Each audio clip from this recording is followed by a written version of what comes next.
All right. What the heck is this?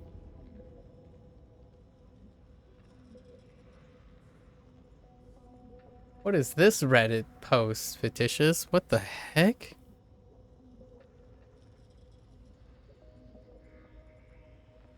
Say what? I'm gonna need some context on that one. I'm offended for you. That's uh I think no, I did see the idiocracy thing, but what is the context of that? Is it real? Like, are they is the dude doing it? Like, I don't understand that. Or is it like some viral thing that someone just wanted to note? Or are they going for real? Because he does what he does. Alright, fair enough. I'll have to follow that sometime. Oh, not for real. Oh, it's just okay. Clout stuff.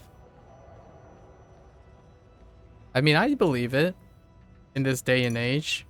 I mean, Terry Crews have like a overall universal appeal.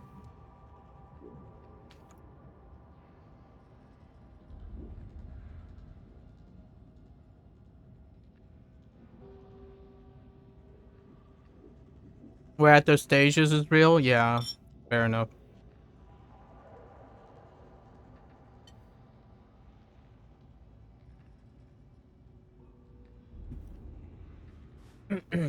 So the last topic about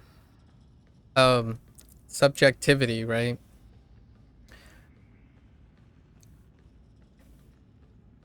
It is a very, very deep cut. And it's not a well developed idea at the moment.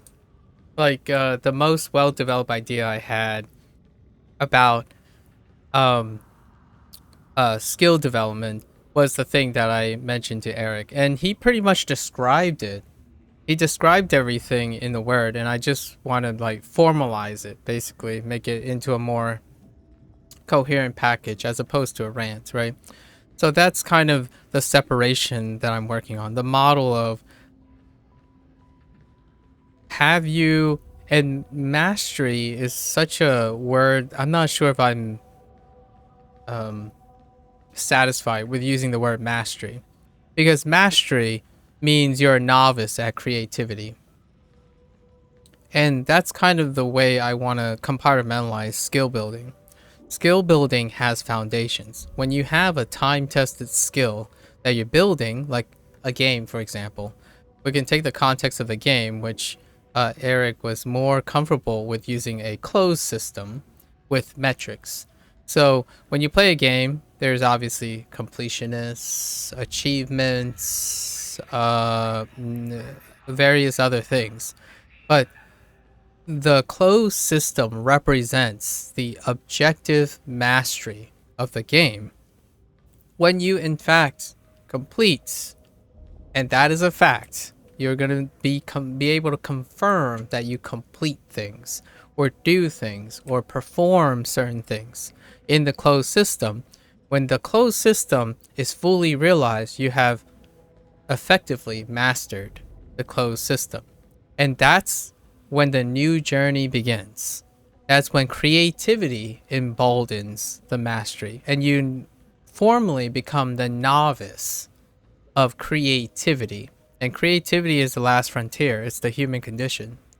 When you so objectivity stops there and subjectivity blooms, because that's where creativity becomes. So, for example, if you drew a circle as an artist, the circle has properties that are objectively defined for someone who's foundationally trying to understand or find a method that they can do to draw that circle.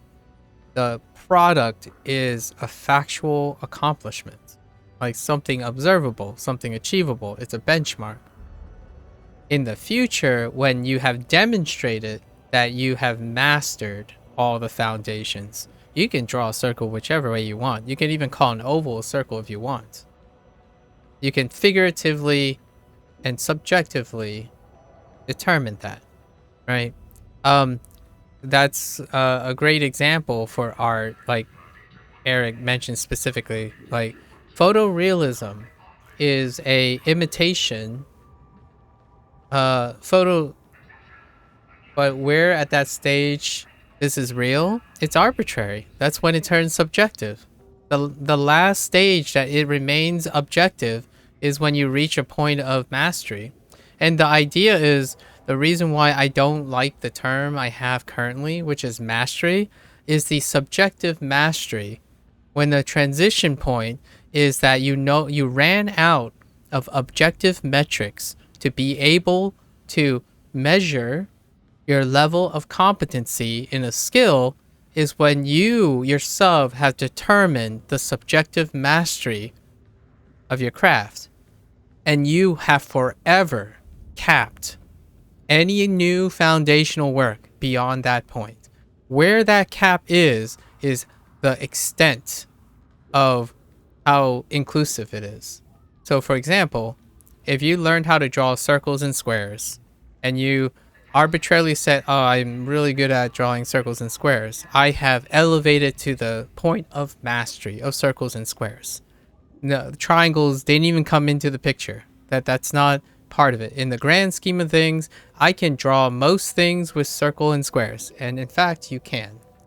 So you have graduated arbitrarily and subjectively. You have transitioned from a point of objective metrics to subjective mastery.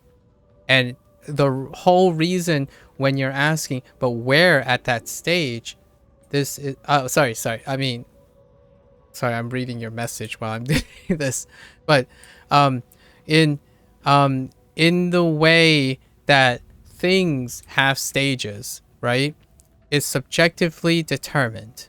But in mastery, that word, I would have to say something else. I need a different term for mastery. Mastery sucks.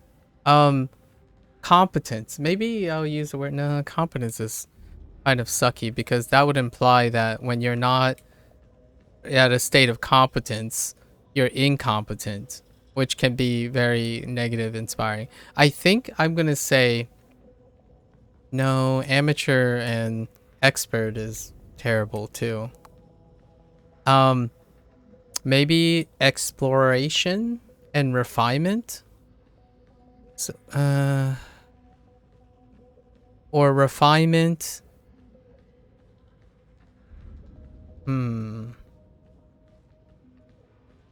I think maybe the reverse. So in the beginning, when you're foundationally measuring things, you're in a state of refinement, which can be measured objectively most of the time. Like, until to the point when it can no longer be measured objectively, you stop refining and you start becoming creative. So you enter a point of exploration, which was what I was formerly called as mastery. You explore because there are no more objective metrics that you are aware of or you want to use to measure your progress anymore. And when it comes to something like science, that's what the PhD kind of stood for. When you have finally arbitrarily, by a group of your peers and yourself, determined that you have qualified all the objective metrics that's necessary to graduate with a PhD, you have entered a new journey, a journey of subjective creativity. Now you're answering questions of which there are no metrics or standards established. You don't know if you did enough to answer a question that no one has tried to answer yet. That is the field of mastery. So for another young person to tell another young person that improvement is subjective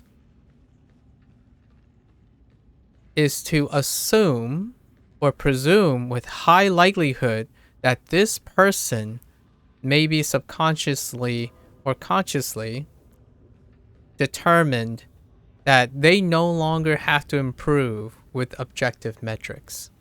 And I can assure you, and in my opinion, I guess with maybe a fairly good gamble, I would take the 50-50, or maybe like a 60-40. Any individual who is relatively young and impressionable, maybe like less than 20 years old, have probably disliked how school works if by that time they have that opinion about how improvement is measured. Because at a young age, they've already rejected one of the earliest foundations of how to skill build. When you skill build against a standard. That standard will allow you to continuously find a way to approachably measure your improvement until it becomes irrelevant. So if you reject school right away and feel that school has no impediment on your success or anything, you've already rejected the very foundation of what I'm saying. You can dislike something incredibly much. You can feel terrible about it, and you can still improve on it. And that's where objectivity comes in. There's no amount of emotional stability and pep talking is going to make you feel less crummy and feel like you're not improving. Because emotions are just that. So you could, here's a great example of that. Someone says, oh, you know, they did something. It's like, wow, I did better than I was expecting. It's like, well, no kidding. You're probably a person who's subjectively evaluating their improvements. And that's very reasonable. If the person were to challenge me and say, no, I objectively measured all this, it's like, why is that surprising?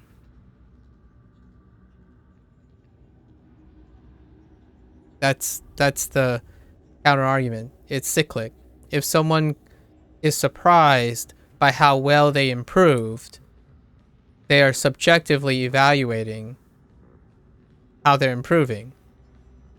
If they were objectively evaluating, it is very unlikely for them to be surprised by their improvement, because whether they feel good or not, their emotions don't come into play on the expected improvement.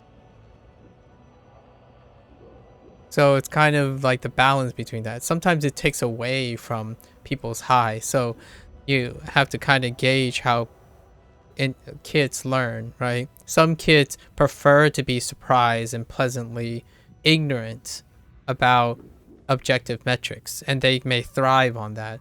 So to be super fair to someone who view that as very subjective improvement to another person who may agree, it may create empathy and resonance, which may motivate both the individuals, certainly.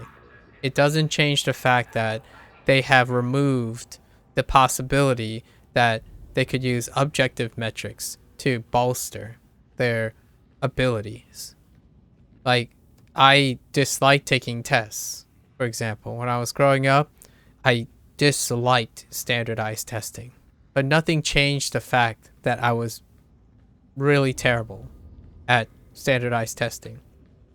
And because I was really terrible at standardized testing, I know that there are a lot of people better at standardized testing than me. No amount of subjectivity will take away that objective fact.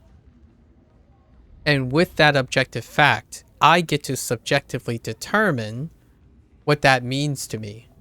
That is the level of integration that I believe would ultimately lead someone to a more successful outcome consistently over someone who view one or the other, who view that they can do everything as long as they believe it. Imagine if there was someone like, I'm a weeb, we watch a lot of anime.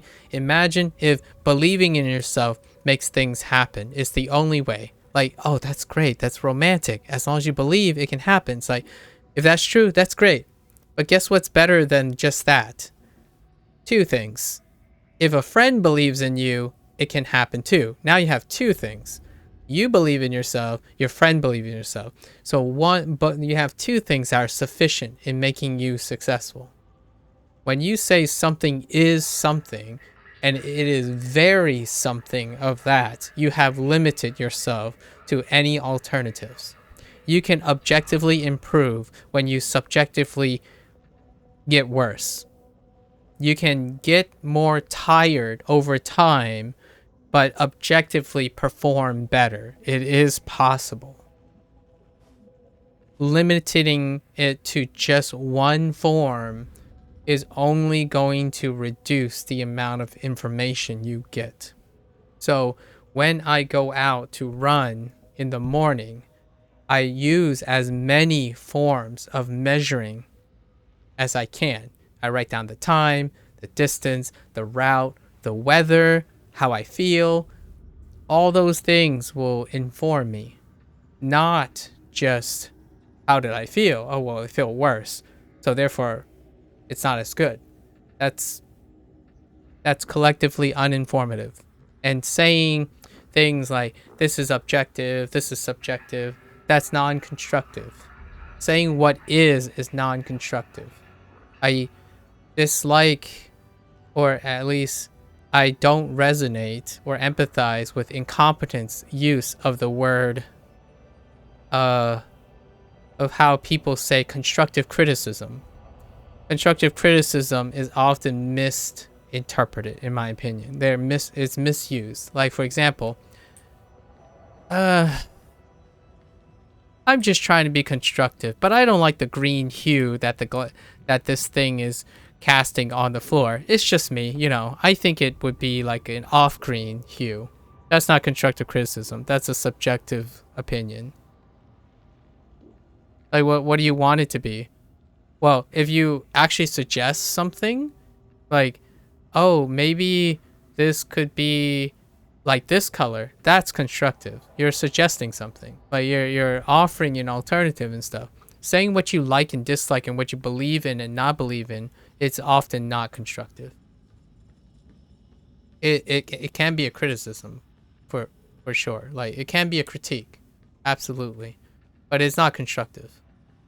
Constructive deals with proactive advice that offers explainers and alternatives. So I don't understand why those two words. Well, I do. I take it back. I do kind of understand why the two words are constantly used paired up, but it's a critique. It's a criticism. And then there's complaints. Now, complaints are criticisms with a negative connotation. Complaints is not the same. Like, I like how when someone says, or I don't like, this euphemism happens. I'm not complaining. It's when it's not complaining if it's the truth. No, it's both. You are telling me the truth, but you are also complaining. It's a criticism that has a negative bent, a negative intent. That is a complaint. When you repeatedly do it, that's whining. So you're entitled to being a complaint. Like, you're entitled to complain about things. But because of the negative sentiments, somehow telling the truth or being genuine excuses it from being something else. It's like, no, it's both. Genuinely speaking.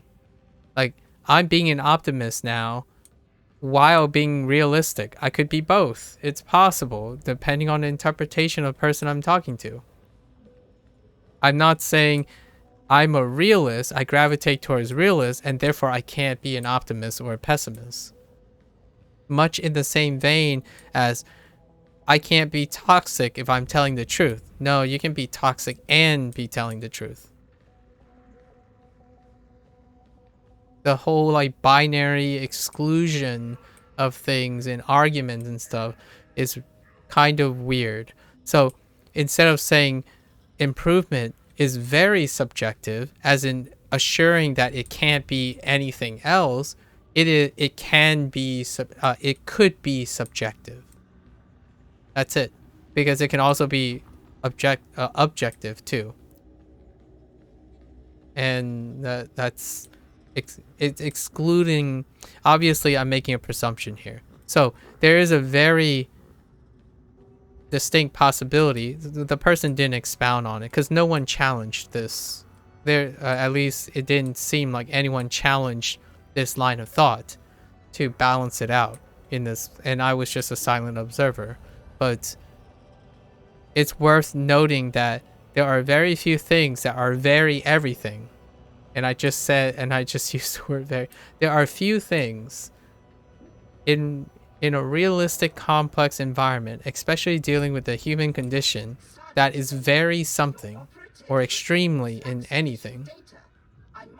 Otherwise, you might be talking to someone that is of concerning mindset, someone who might feel an imbalance.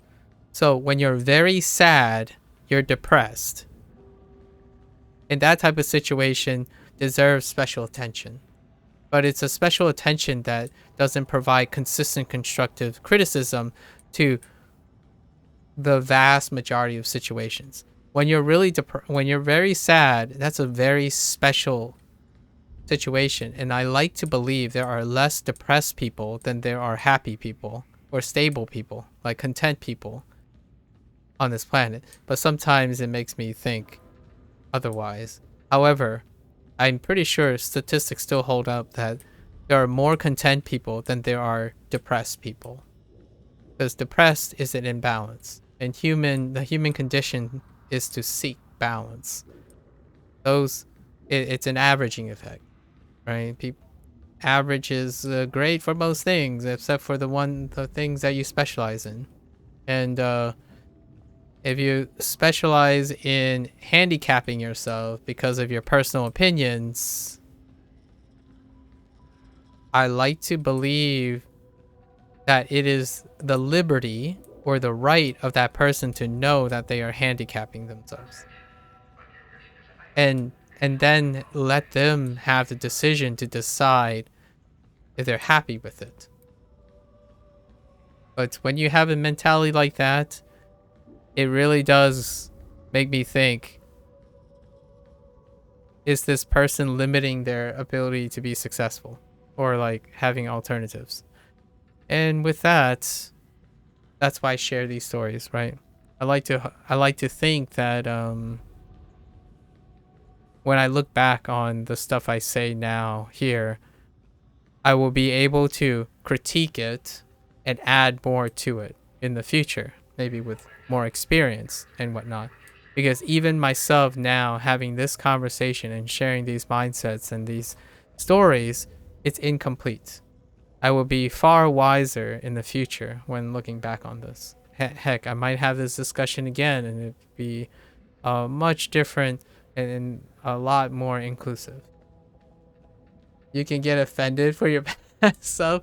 Yeah. Well, you mean I can get offended by my past self? Probably. That's probably what's going to happen. When I view back on the concepts that I say today, I will know whether I am right or wrong, right? So like some of the hot takes, if I'm emphatically incorrect or not. But my future self, I can trust my future self to explain how I was mistaken, where I was mistaken, where I was correct, and be able to tease it apart to refine the value and how I was a product of the time. So the very statement I'm making now is the product of the current events and like environment around me now. So I can use this as a example, and in the future, what's less offensive to everyone? Well, you can critique yourself. That's how jokes work. Self-deprecating jokes work because they're inwardly targeted. So in the future, perhaps it would be kind of fun to go down memory lane and see perhaps how mistaken I was how arrogant I was, I genuinely believe that my future self tend to almost constitutively think a younger version of myself was more arrogant, because the older I get, the more I learn, how much I don't know. So inherently, I can genuinely trust my future self to think that my younger self was far more arrogant, ignorant, and incompetent, because that is the reality. That is the human condition. We are linear creatures. Unless I would be absolutely, all right, to my future self, the hot take to my future self, I would be genuinely surprised if 2 years later, my 2 year older self would look back on this and say, I have learned nothing new, and I have learned that I have understand the universe even more than I do now, because I highly doubt it. In 5 years' time, I will feel like I'm even more incompetent about how little I know, ironically. I've become more competent in more things, but because of being competent in those things, it feels like I learn I have learned a lot, but in the grand scheme of things, I have learned even more things that I'm aware I don't know. And that makes me feel even more incompetent. So we'll see if that's true. I mean, it was true 3 years ago. Unfortunately, I don't have anything recorded on that. So my 3 year, when I started the whole Twitch thing, all the stuff that I did earlier on, those social experiments, they definitely teach a lot of things, but it doesn't replace where I am now. Like, with the knowledge I have now, those things, those social experiments were very, very optimistic, I guess. Anyways, that's the digression for today. I'll be back tomorrow. I'm gonna try to work on my completionist stuff. Oh, I get to take a break from Osu tomorrow as well. Shh, don't tell son. Anyways, yeah, we're gonna do the Osu thing every other day now. We'll see how that goes. Alright, guys. As always, stay safe, stay healthy, stay social, you know. Learn as many tools as you can when you can and when you feel like it. And try to stay as happy as possible. Alright. I'll catch you guys on the next one. Take care. Bye bye now.